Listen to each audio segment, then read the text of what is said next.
Welcome to Intrinsic Motivation from a Homie's Perspective podcast, where we meet experts from all walks of life to learn their intrinsic motivation so that they can share it with the world. What do we have in store today? Stay tuned to find out more.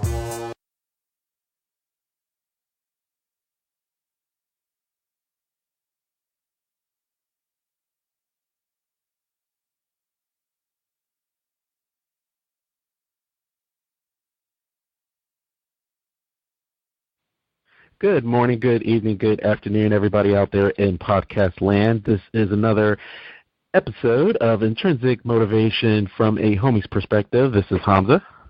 And I am David.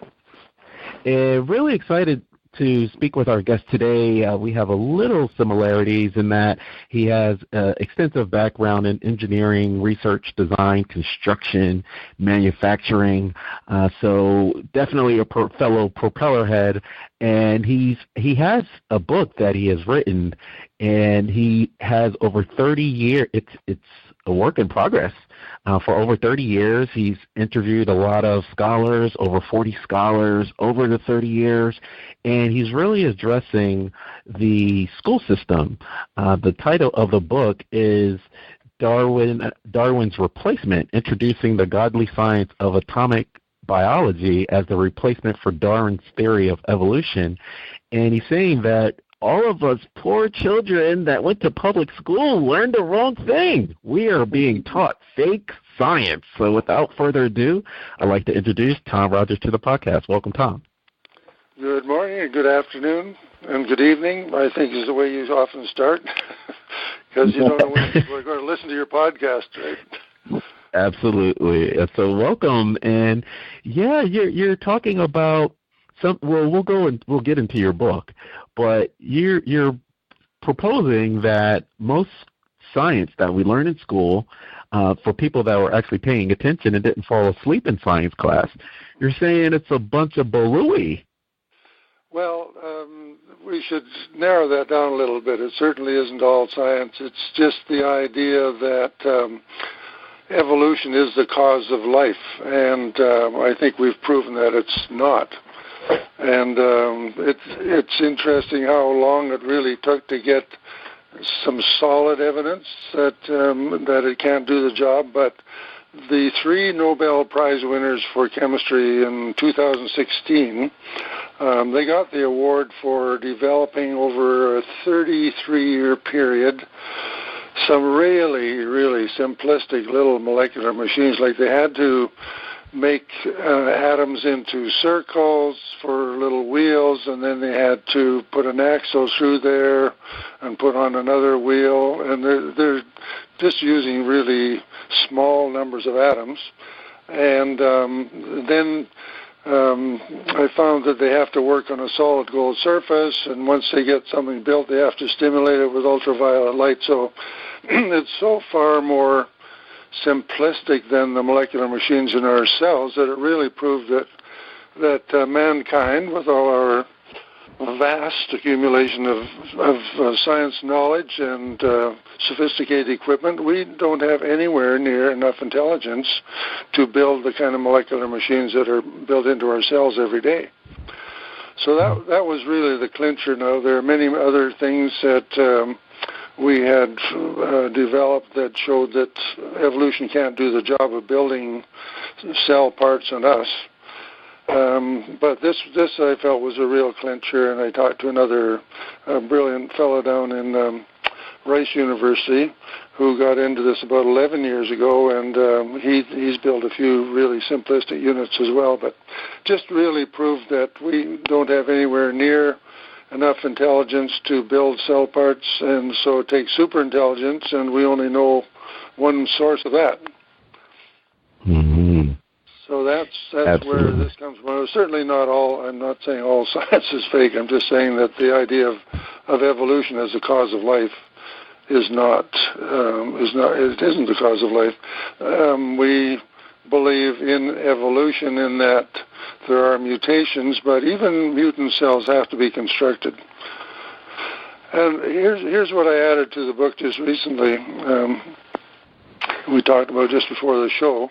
And that was that in talking with a lot of scholars, and I'm talking about Ph.Ds. in the field and that sort of thing, and when I've asked them how they think the right numbers of the right atoms are selected and precisely placed to make cell parts, especially molecular machines, you could just tell they had never gone there before. And I spent years trying to find some scientists that had gone down to the atomic level, and we've had cellular biology and molecular biology, but never gone down to the atomic level where the action is and where atoms have to be found and selected and precisely placed and fastened and hooked up. So that's where the real conclusion came from. But before that, we had 7 principles and 18 other factors that showed that evolution couldn't do the job of building cells. This last part was just a clincher. Sure. And just looking at your bio, David and I, over the past year and a half that we've interviewed folks, we have what's called a holomoment, where you're kind of, puttering along doing what you thought was regular life, and then something happens that puts you on a different trajectory. And it looks like 1987 was when you had yours. Would you like to talk a little bit about that? Sure. I worked very hard my whole life. I guess part of it was ego. I think when I look back, I think it was a lot of ego motivation that I wanted to be top of the class and great in sports and all that, and then when I got married and I worked very hard to build a little empire, and actually at age 31 I built a 27-room mansion in a great part with a great neighborhood with a fantastic view, and had an indoor pool and that sort of thing. But this was not good. I found later that this idea of going that hard after stuff really isn't your best way to live, because I had a wonderful wife and family, but I was working so much of the time that I missed some time with the kids, and my wife, who didn't drive, she was just like a bird in a gilded cage. Anyway, the advent of the high interest rates in the 80s. I don't know if that affected you fellows at all, but it certainly affected a lot my colleagues in business. And so my little empire, I had manufacturing plants and apartment buildings and oil wells, and it all went away because what OPEC was doing was with oil prices first, and then what the government was doing with these high interest rates. So it affected a lot of people. And so my little empire went away, and then I was laying on the bottom looking up and trying to find, what's a better solution? What's something better than this? Because this isn't good. And I really felt suicidal for a while. I thought, for about 6 weeks there that life wasn't worth living anymore, because I'd made so many sacrifices to build his empire, and it all went away. So, what's it all about, Alfie? And so, kind of a miracle arrangement. I got my spiritual life sorted out, partly through a Billy Graham conference and a friend that had been to that, and so I started, with this background of engineering, manufacturing, research, construction. Okay, how does this creator actually build things? How does he make things? So that's where it started, 1987, as a curiosity. Yeah, I wasn't. Go ahead. I wasn't necessarily affected in '87, but I do remember when the .com crash happened. Some of my older peers, my mentors, they were like, "Oh, this is nothing like '87." And so, when you've seen a couple of these waves where there's there's opulence and affluence and abundance, and then there's scarcity. You've seen this happen on a number of cycles, but how were you able to surf all the other cycles that happened after 87? Well, I got into Bible study, of course, with some other businessmen, and I was really out of cash to pay my rent one time, and I thought, well, what does the Bible have to tell me about this? So I was looking at it, and I kept seeing this work with your hands, and of course I had started building houses with my father when I was still in high school, and on the weekends and holidays.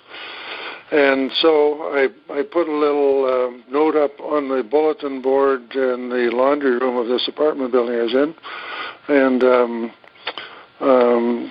saying they could do renovations, and if they wanted to tear off the phone number, give me a call.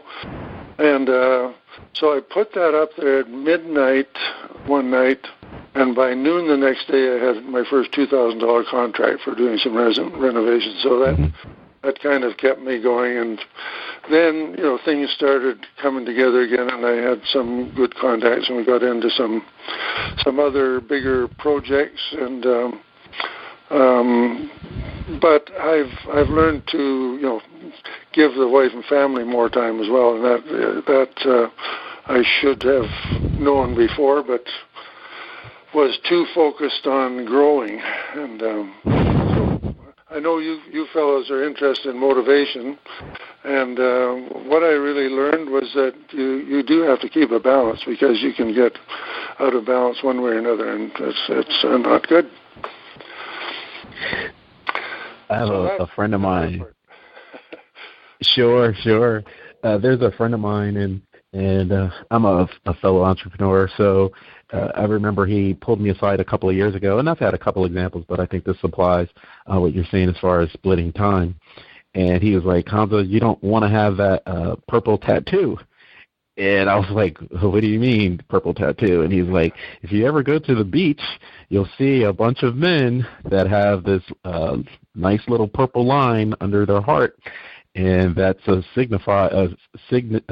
signifies that they had heart problems, like they had a stroke or heart attack, and it was because they were working too hard and they didn't split their time, like you were saying. And it's unfortunate, like you said, that we're so used to building our kingdoms, as you said, and it could go away and make us realize what's really important. Good point. Yeah, so that's a little reminder. And another one, my wife was a nurse in charge of a major heart center, St. Paul's Hospital, and she was threatening for a long time to make a little medallion that shows a set of healthy lungs and a set of smokers' lungs, and one's black and one's pink, just so people could get a quick idea of what they're doing to themselves when they're smoking heavily. And anyway, yeah, there's a lot of things we do to ourselves. We cause a lot of our own problems, unfortunately, and it'd be nice to help people straighten that out. Your story is a reminder of, and this message has been out there for, I guess, infinity, but most recently, Wayne Dyer was significant in saying that ego stands for edging God out. And so it sounds like we're not making enough time for what's important. It's our ego. And, the universe kind of reminds us by putting us on our back, so to speak. Yes, indeed. And some of us have to get a pretty good whack before we start paying attention to the right things. So that happened to me. But I look back and I say, well, it was a good trade-off, because I'm a lot happier guy now. and I feel I kind of had the Job treatment, because I'm really well looked after now, and I've got a better perspective on things, and better friends, better motivation, and so I just think there's been a whole lot of improvements by getting that connection with my Maker put together. But I hadn't heard that description of ego. That's a good one. Edging God out. I think there's a lot to that.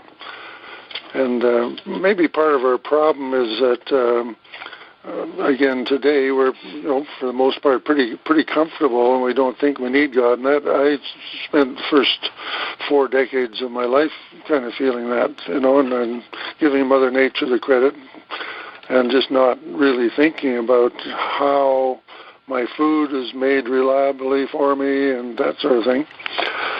But before coming on the program this morning, I was listening to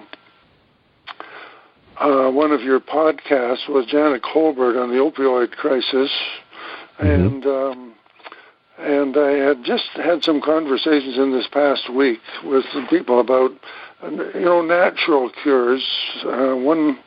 One fellow had lost 5 family members to cancer in 1 year, and they were fairly well off. So he decided to take a year off and go around the world and try to find some natural remedies that some of the older cultures, like in China and India and so on, and around the world, what they had used for curing things. And he made a whole big book on natural cures. And of course, in our circle, we have friends that have gone through this, and they've gone for some of the regular treatments, but they've also put up with natural remedies that are now known, and they've been able to beat their cancer. So that's the good news part. Absolutely. Let me ask you, with going back to the ego thing, in 1987, this thing happened, and then you found the Billy Graham conference, and sounds like your inner circle to kind of bounce ideas off of. What signs did you notice that, because I think men or humans, we have patterns, right? We're creatures of habit. And so, you had gone from the scarcity or awakening or hello moment, and then, life started getting better, and then you were, I would think, I don't want to presume, but I would think you started getting back what you had originally. So you started growing your empire again. What were the signs that let you know, hey, I've played this game before, and I probably need to take another direction? Did that ever happen? Well, I haven't gone anywhere nearly as far as I had before, from an empire building point of view. But I knew some of the basics that could provide a good living without knocking yourself out. So I've kind of focused on that, and it's worked out very well. And I have to say that real estate has played a big part of it, the appreciation in values, and that kind of happens without you exchanging your time for dollars. Appreciation just happens, and you can use that to your advantage. And that's been a big help for me, just having that kind of knowledge. Mm-hmm. And when you mentioned your friend was doing a year tour trying to find some natural cures for his family, and you more so were looking at it from a research standpoint and looking at atomic biology and how it relates versus evolution? Exactly. And I guess a lot of people, we may have heard the idea that we're made from the dust. Well, it's actually true. It's not an atom one step. It's a 2-step process. And this is pretty simple. And I want this to be understandable by 5th graders that atoms are the building blocks for material things. I learned that in grade 5. And so if you figure, okay, these fingers and all the cells in my fingers and all the rest of my body is all made out of atoms because they're material things. Where did they come from? Well, I guess it has to be what I've put in my mouth. And okay, so where did the atoms for your food come from? Well, guess they had to come from the soil, didn't they, and the rain. And so your potatoes and carrots and things are made out of out of atoms from the soil and the rain, and that's all rearranged once we put it in our mouth, and it's made into cell parts and cells in us. So we are made from the dust in a two-step process. It's a truism. And I don't think anybody can dispute that one. You know, I don't know what you feel, but it's not really a matter of feeling. It's just a matter of thinking it through. And you know, we did a lot of research on it to put things together. If you would be interested, there's one major breakthrough that I had probably 15 years ago now.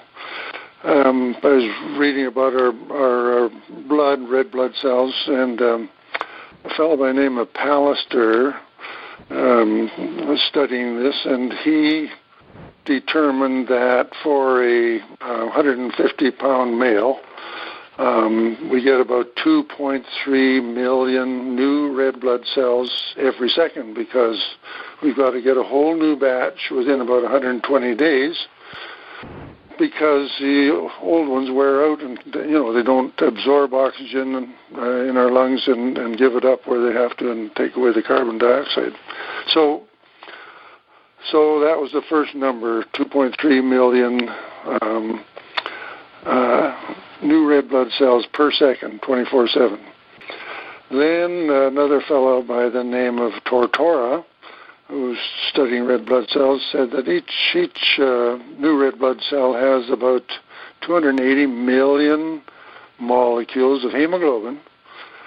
And another fellow, Max Perutz, says that every molecule of hemoglobin has about 10,000 atoms. So when you do the math, I don't know if you can imagine the figure, but it's about 6,400 quadrillion atoms per second that have to be taken from our blood system, that picked them up from our digestive system and made just into new red blood cells. And, you know, we've got about another 80 trillion cells in our body that have to be replaced and maintained and repaired. So there's a whole lot of work going on inside of us, and it takes super intelligence, because it's now been proven that you know, evolution can't do this. It takes super intelligence, and evolution claims not to need any. So that's why we call it fake. And the fake wasn't really my idea of a word to describe this. One of my coaches said it, but I thought, you know, there's some truth in it. It is fake, and unfortunately, if we are training up scientists that we want to develop, you know, more and useful products, more beneficial medicines, more nutritious foods, and so on, we've got to give them the right tools to work with, because, you know, give them the wrong information isn't going to be very helpful. Mm-hmm. So let's get that into, you know, get this into the classroom, that it does take a lot of work. It takes super intelligence, and somebody cares very much for each one of us. So. Absolutely. Thomas, why would you say that, you know, historically within science there's been such resistance to, you know, a super intelligence, and there's always been this, you know, kind of, as you say, the toe-the-line mentality? Why do you personally think that's been the case? Well, it's an interesting study just on that aspect of things, but I've learned that some people really don't want there to be a God. They just don't want there to be a God that they may have to be accountable to, or not even that, but just knows everything they're doing. And, you know, we can get into another aspect of things. I think especially people that have some belief in God, and the United States is probably the best in the world as far as the numbers or percentages of people that say they believe in God. Like about 90% of males and 94% of females in Gallup study in 2011, the last one I got. But, there's another side. There's that dark side that we hear about, and for sure, I really believe that there is that temptation out there to do things that look good for a little while and then turn around and haunt you later. So anyway, some people really are persuaded that they don't want there to be a God, so they will make up all kinds of reasons why there isn't one. And of course, I think we can prove now definitely that there certainly is. And he even cares for the people that don't say thanks, or maybe even curse them or whatever. And he will keep providing food and making cells and repairing them and healing their wounds and things. Give them a whole lifetime to get around to saying thank you. But after that, that's his business. So what he does beyond that is something else. But there's definitely a spiritual side, and I ignored it for a long time. Do you get a lot of pushback from that? Oh, yeah. Yeah. Yeah, especially if you go online and you get into a discussion between creation and evolution, and get lots of pushback there. But you don't have to go there if you don't want to. Yeah. And there are many people that really don't believe in evolution as the cause of life, and a lot of scholars. There was the New York Times did a study back in 1997, and at that time they determined that there's about 2.5 million scholars in America alone that didn't believe that evolution was the cause of life. And that'll be a higher number now, and there's same feelings in other parts of the world as well. Yeah, just listening to your story, it reminds me of grace, right? And so everyone can have their argument until your life is upended, and then or there's nothing else that you're used to doing works, and so you have to look outside yourself. And I think that's where the grace comes in, and you're reminded. And I think it may be an individual story, because everyone you can argue about it, like you said, online all day, but until you go through it, and that's probably the challenge, right? So it's not like you can get on top of a car and scream in the bullhorn, "Hey, come this way." It's an individual story, and individual experience that everyone has to go through. Yeah, it seems to be, and I don't know if you'd agree with this, but I think that some people's idea of who God is getting pretty fuzzy, and part of it is because there's 3 generations of teaching that evolution is the cause of life, and I know a number of stories of Christian kids getting into college, university, and getting absolutely ridiculed and belittled for thinking that there could be a God that is causing life. It's all evolution, and boy, that's what you better put down on your exam paper too, whether you believe it or not. Did you fellas ever hear of a documentary called "Expelled, No Intelligence Allowed"? No. On a few years ago, and Ben Stein was the actor. It was about American professors being fired for daring to suggest that there may be some intelligence in the way living things are designed.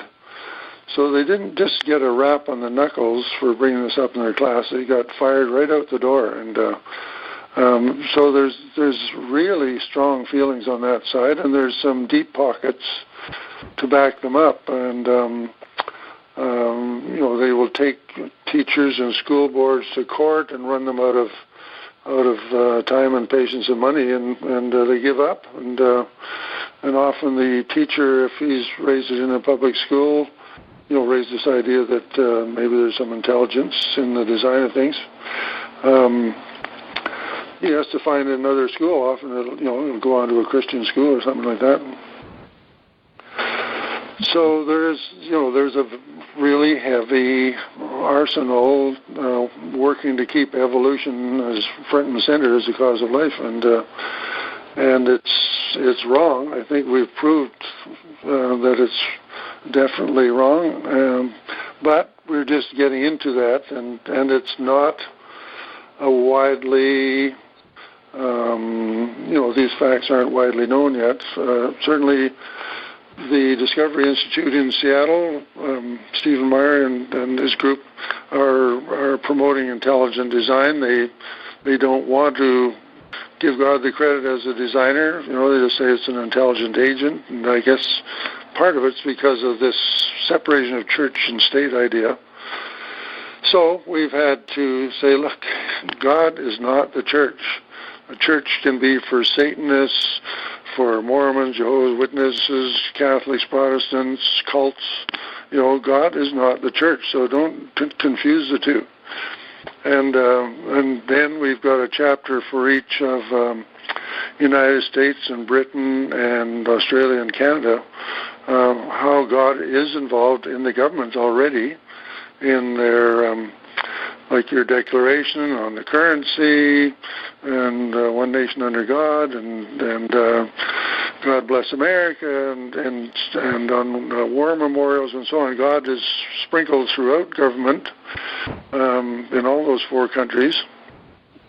So as my co-author, Dr. Graham McLennan, who did the chapter on Australia, God and the Government of Australia, what he says is, students have the inalienable right to be taught why God is highly recognized by their government.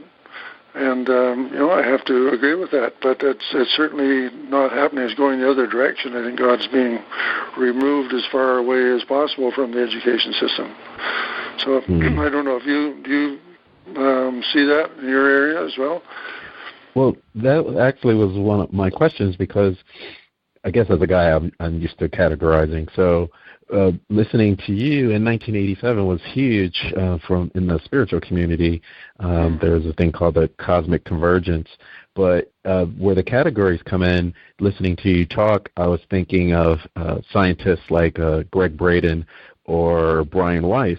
And, they had grown their professional lives in the regular quote unquote brick and mortar world, and then they got exposed to this other information and had gone through, being ostracized and such, and now they have their own identity. And 1987 is totally different than 2018 as it relates to openness and allowing and even awareness of the subject matter. So I was just wondering, was that the case of the book taking 30 years? It was, you had to wait till there was a critical mass for acceptance, or what was, if you could walk us through the path of acceptance versus the pushback and resistance to get the book published?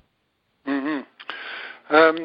The first about 20 years, it was just a growing curiosity, and I was piecing, interesting things together, like these red blood cells and so on.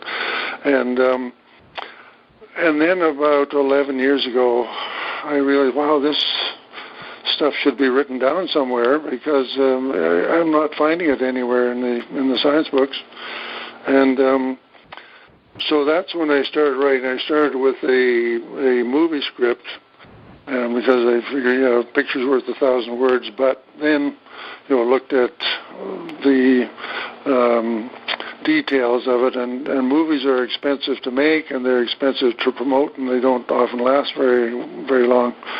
But a book, and especially a textbook, can have a longer and better reach, I would say. And so switched over to starting to write a book. But when you get a feeling that there's something missing and you can't put your hand on it, and I did another book before 2016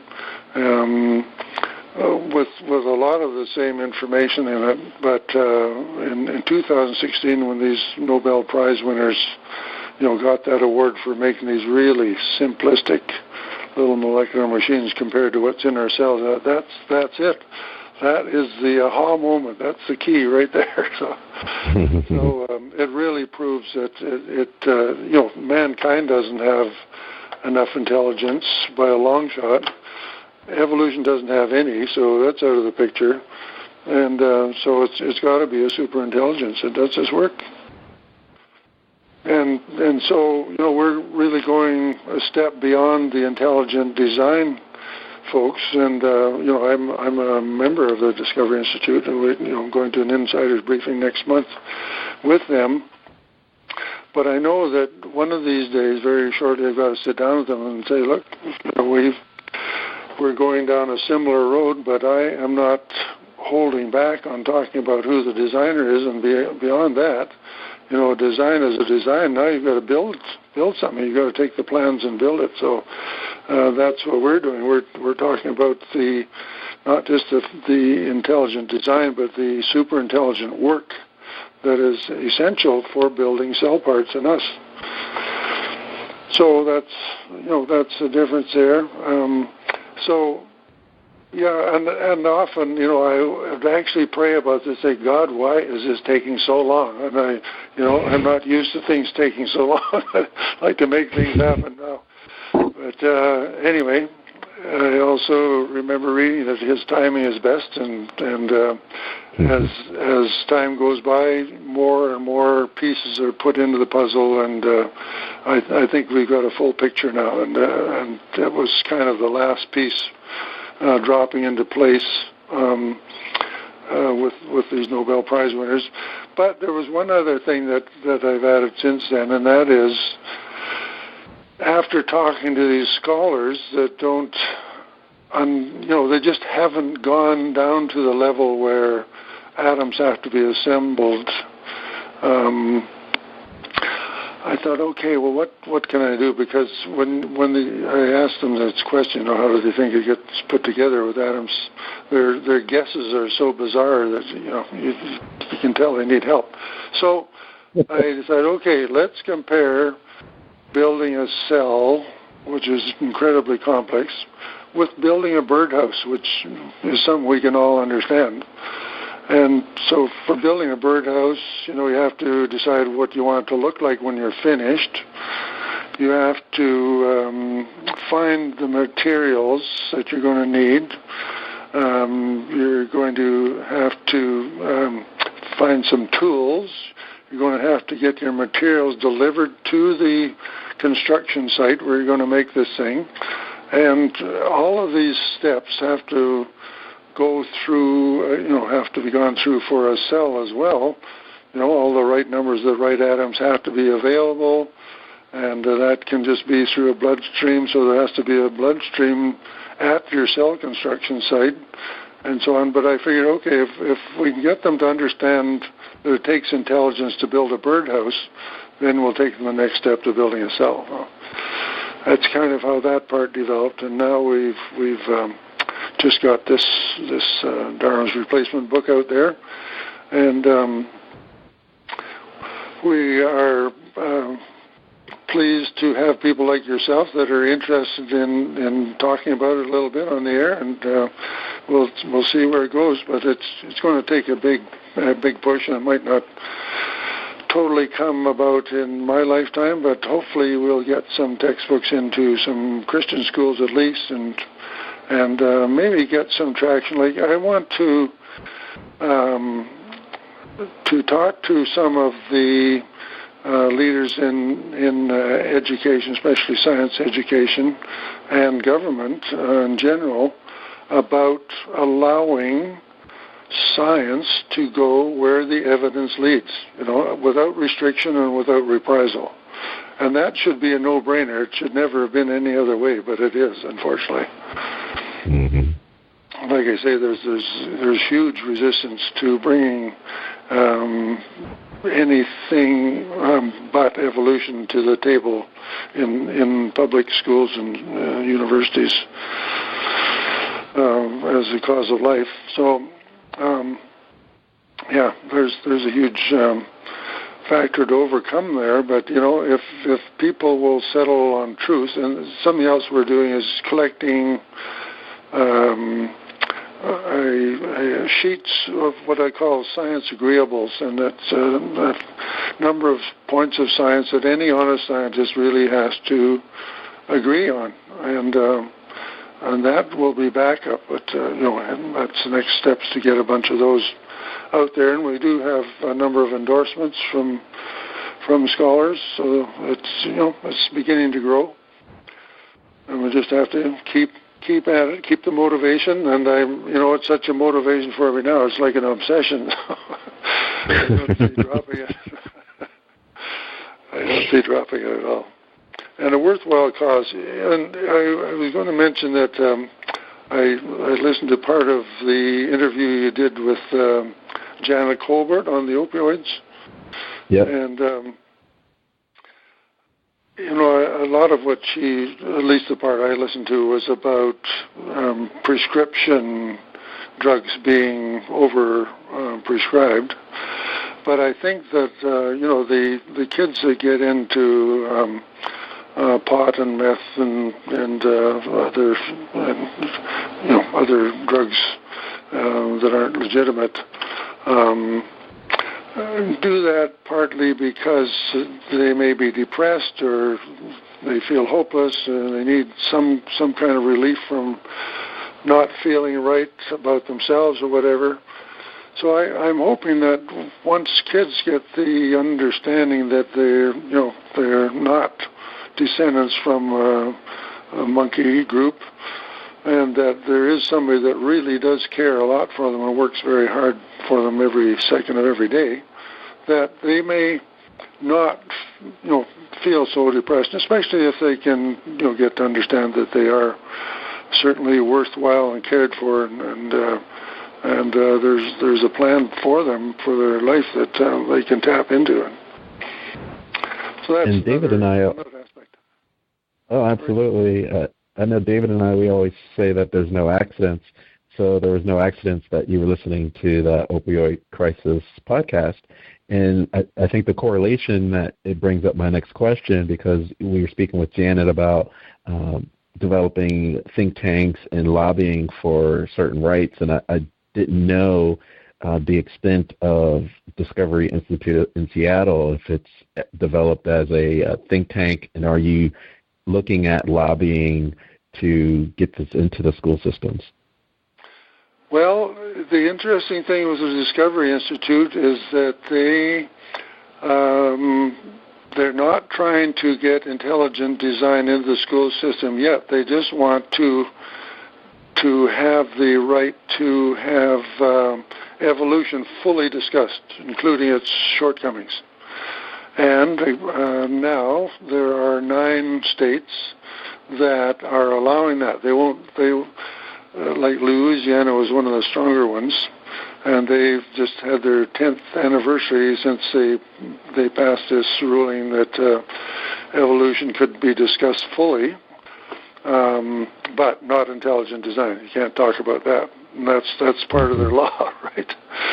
So, but at least, if you can talk about, and I just learned this within the last couple of weeks, that there were 9 states that had this legislation for at least allowing a full discussion of evolution. So I've started to think of a number of questions in discussing evolution, like, can evolution count?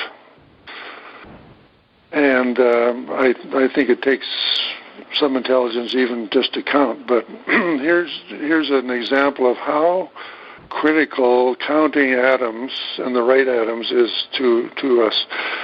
In our DNA, there are 4 bases that are sort of the starting point for all the coding that goes in, and there are billions of these bases put together in the right sequence and so on. So that, is another aspect that when you're doing a computer program, it takes a lot of intelligence, and programming your DNA does too. But anyway, for these, just taking 2 of the bases,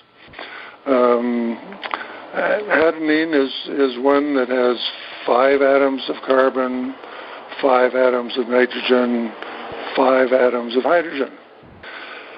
And, not 6 or 2 or 3, but 5 of each. And then you have to stop. So you have to pick the right elements, and you have to pick the right number of the atoms of each one to make that base of adenine. Then guanine is also 5 atoms of carbon, 5 atoms of nitrogen, 5 atoms of hydrogen, but adding 1 atom of oxygen. And that's the difference between those two bases, and the other two are very similar as well. So the selecting of the right atoms and the counting and placement and fastening of the right numbers of each atom, each element is critical, absolutely critical, and that's just for our DNA basis, and this goes on throughout our whole body.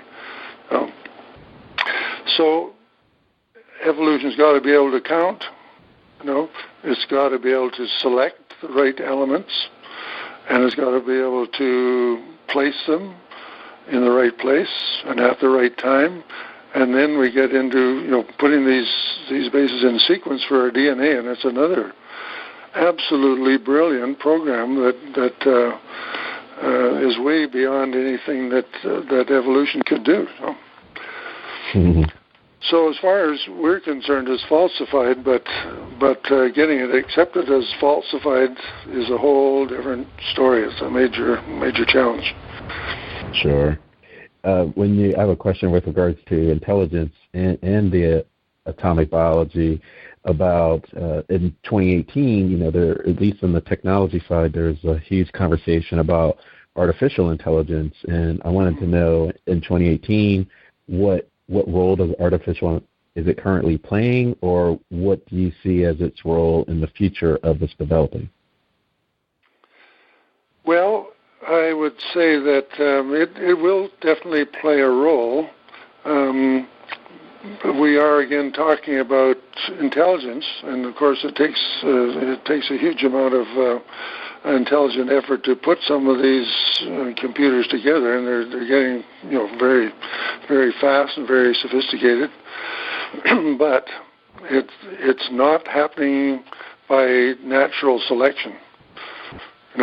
And our effort is just to focus on saying that no, evolution is not the cause of life. You shouldn't be teaching that anymore, and it's got to be superintelligence, and there's only one source of that we know of.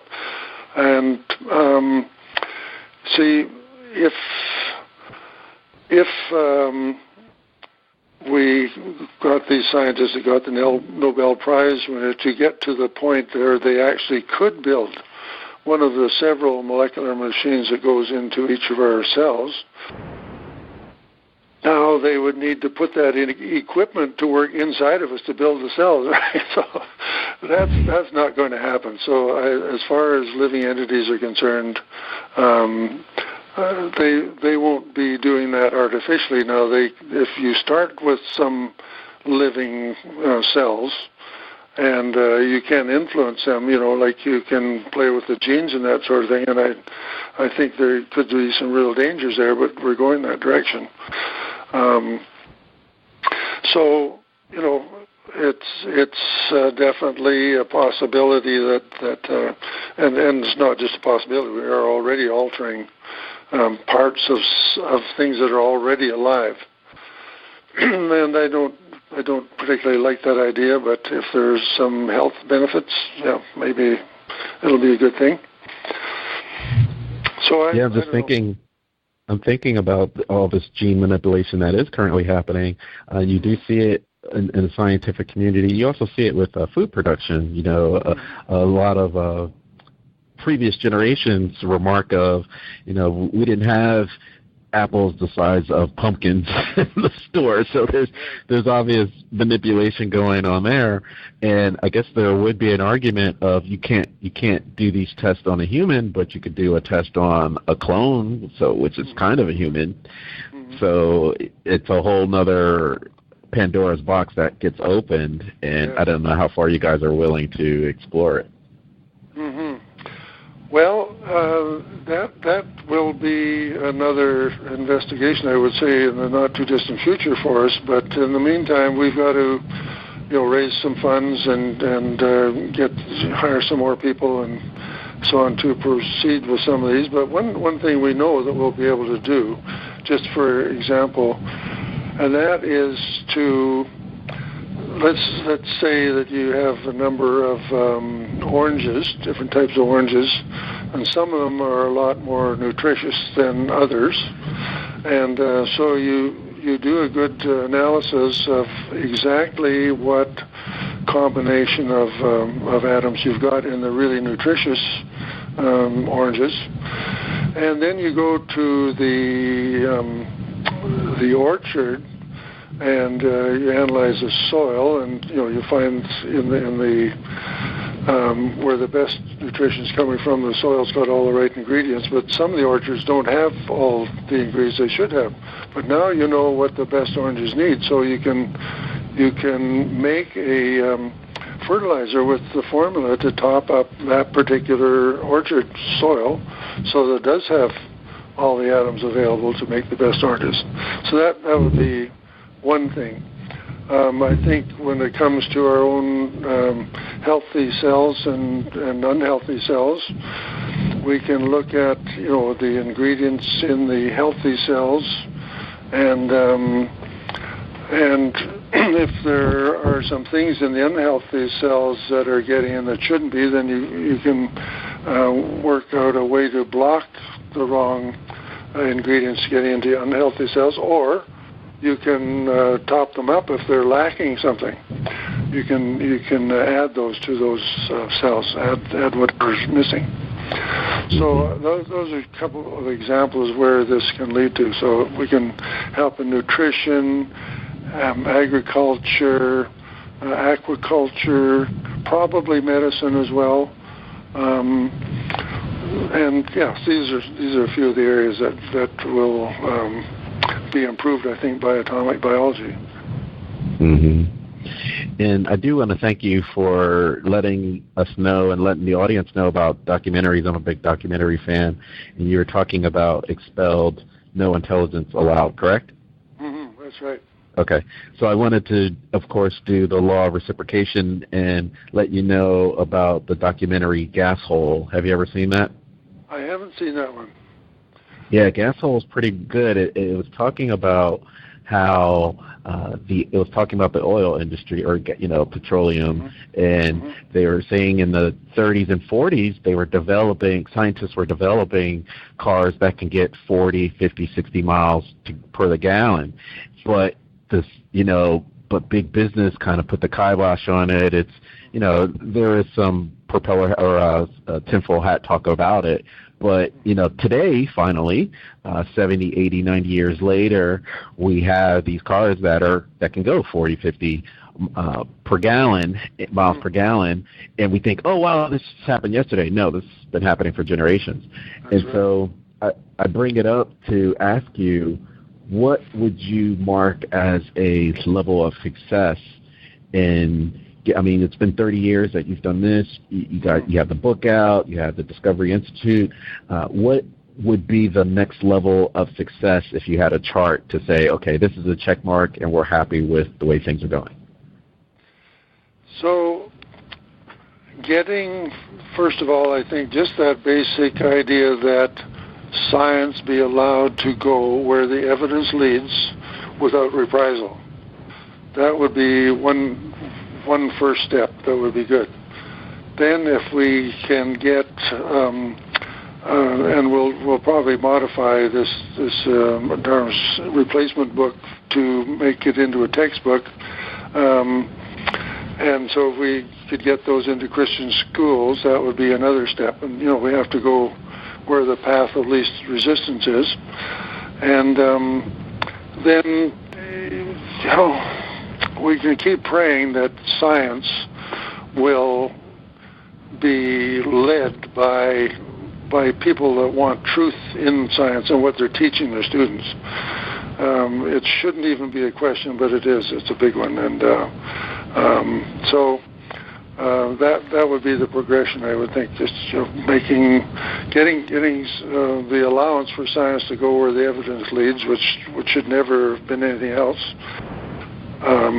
Getting some textbooks to show that there is superintelligence involved in building all living entities, and maybe getting those textbooks into some Christian schools for a start, Christian universities, and then next step is getting them throughout the education system, and probably a lot more endorsement for the fact that this is accurate and evolution isn't.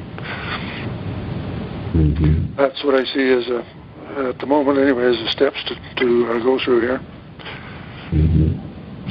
It sounds a lot like, this has been the pattern of the United States. I would think back to, 1770, I can't remember the year, but Adam Smith had written the book, The Wealth of Nations, and it was more so of, we teach a nucleus first, we can't really afford to teach the general population, we just don't have the infrastructure to handle it. And it sounds like it's a similar pattern here, where if you work, like you're saying, get it into certain schools and build a critical mass, it'll ultimately reach the masses, but probably not in the time that we would like. Mm-hmm, mm-hmm. Yeah, it's going to take a while.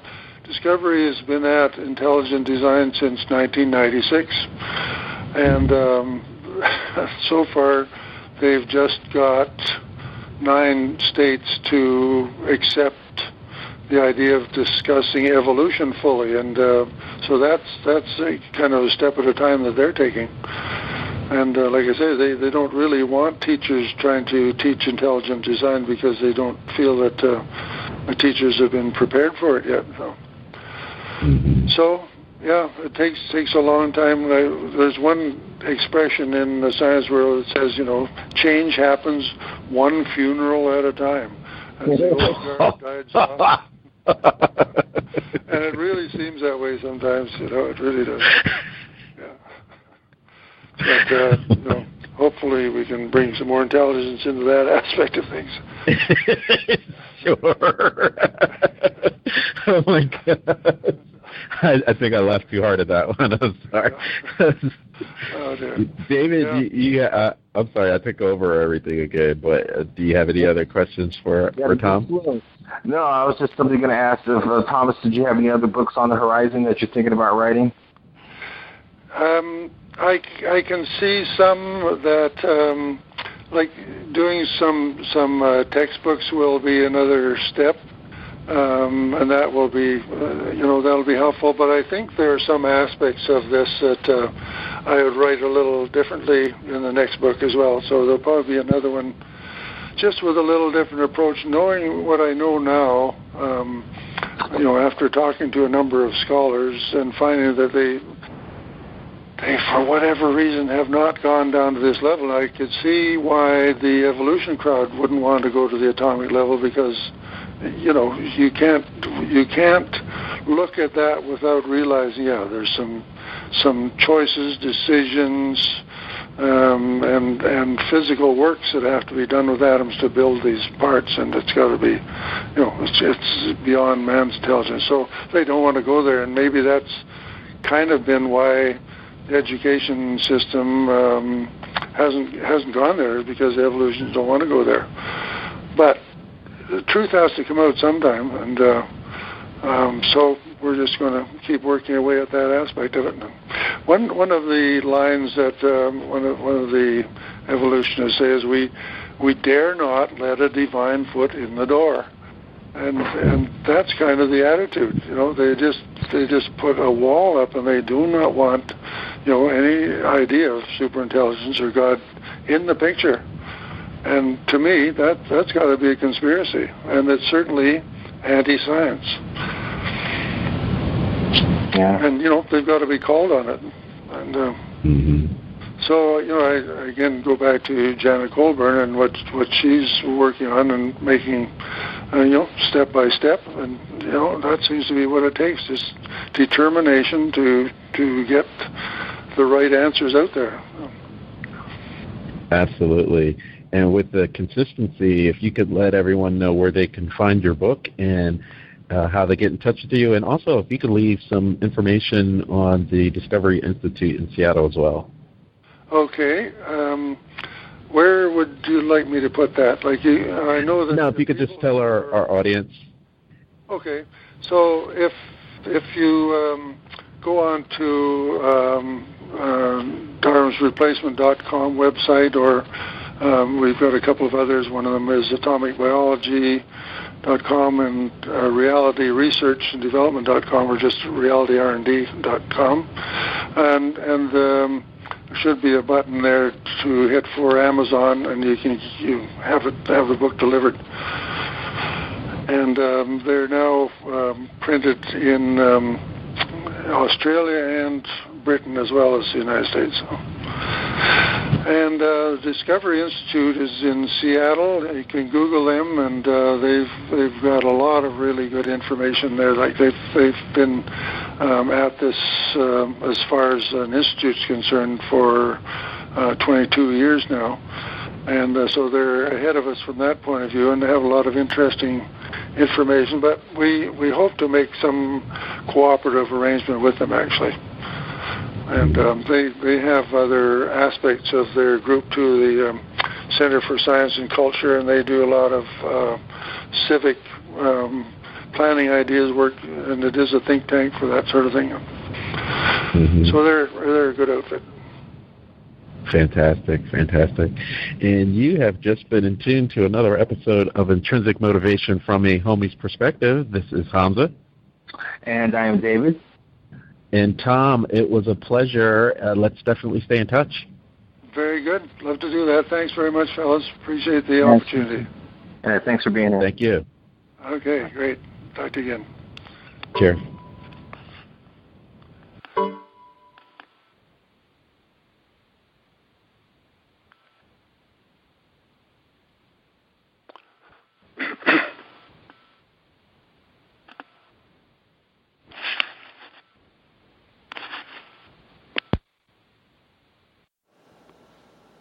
Thanks again for checking out another episode of Intrinsic Motivation from a Homie's Perspective podcast.